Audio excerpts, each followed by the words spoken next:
북한이 임의의 시각에 괌 주변을 포위 사격하는 작전 방안을 검토 중이라고 위협했습니다.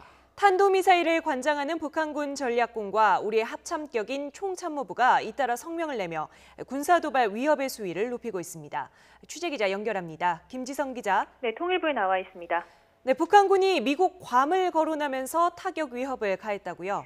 네, 북한의 전략군이 중장거리 탄도미사일 화성 12형으로 미국 괌 주변에 대한 포위 사격을 위한 작전 방안을 검토하고 있다고 위협했습니다. 전략군은 전략미사일 운용에 특화된 북한 군부대입니다. 전략군은 오늘 대변인 성명을 내고 괌 포위 사격 작전 검토 중이라고 공개했습니다. 최근 괌 앤더슨 공군기지에서 출격한 장거리 폭격기들이 한반도에서 실전 연습을 하고 있다며 괌을 작전 대상으로 꼽은 이유를 밝혔습니다. 그러면서 괌 포위 사격 방안은 김정은의 결단만 있으면 임의의 시각에 동시다발적으로 실행이 가능하다고 위협했습니다. 우리의 합참격인 북한군 총참모부도 나섰는데요. 총참모부 역시 성명을 통해 미국의 예방전쟁에 정의의 전면전쟁으로 대응하겠다고 주장했습니다. 허버트 맥메스터 백악관 국가안보보좌관이 지난 5일 한 언론과의 인터뷰에서 밝힌 예방전쟁 발언을 문제 삼은 겁니다. 예방전쟁은 상대국의 침략 기도를 저지하기 위해 먼저 공격하는 전쟁을 일컫습니다.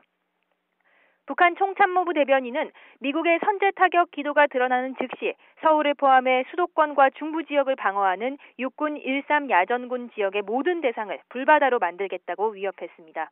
이와 함께 한국과 미 태평양 작전지구 발진 기지들을 동시에 제압하는 전면적인 타격을 가할 것이라고 위협 수위를 높였습니다.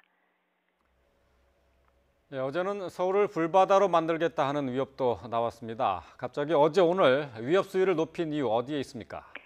네, 공식적으로 밝힌 이유는 최근 미국에서 잇따르고 있는 강경 발언과 미국의 한반도 군사 훈련입니다. 북한은 총참모부 대변인 성명에서 트럼프 대통령의 전쟁 불사 발언을 비롯해 주요 인사들의 전쟁 가능성을 언급한 발언을 하나하나 열거했습니다. 특히 맥마스터 국가안보보좌관의 예방전쟁 발언을 집중적으로 거론하며 예방전쟁이란 선택권은 미국에만 있는 것이 아니라고 위협했습니다. 또 어제도 괌에서 출격한 장거리 폭격기가 남한 상공에서 실전 훈련을 벌인 점을 문제 삼았습니다. 이와 관련해 군 관계자는 미군이 어제 B-1B 편대를 한반도 상공에 전개했다며 정례적인 훈련 차원이기 때문에 공개하지는 않은 것으로 안다고 설명했습니다. 유엔 안보리 대북 제재가 본격적으로 이행되기 시작하면서 북한의 숨통을 조이는 것도 반발이 거세진 배경으로 볼 수 있습니다. 북한은 아세안 지역 안보 포럼 ARF에서 중국, 러시아와 양자회담에 나서기도 했지만 중국과 러시아도 유엔의 추가 대북 제재에 찬성하면서 북한의 입지는 계속해서 축소되는 양상입니다. 북한의 반발이 예상되긴 했지만 이렇듯 미국의 특정 지역과 타격 무기의 종류까지 구체적으로 거론하면서 위협하고 있는 점은 눈에 띕니다. 뿐만 아니라 북한은 참수작전, 비밀작전 등 북한 정권 교체를 전제로 한 내용을 구체적으로 언급하기도 했습니다.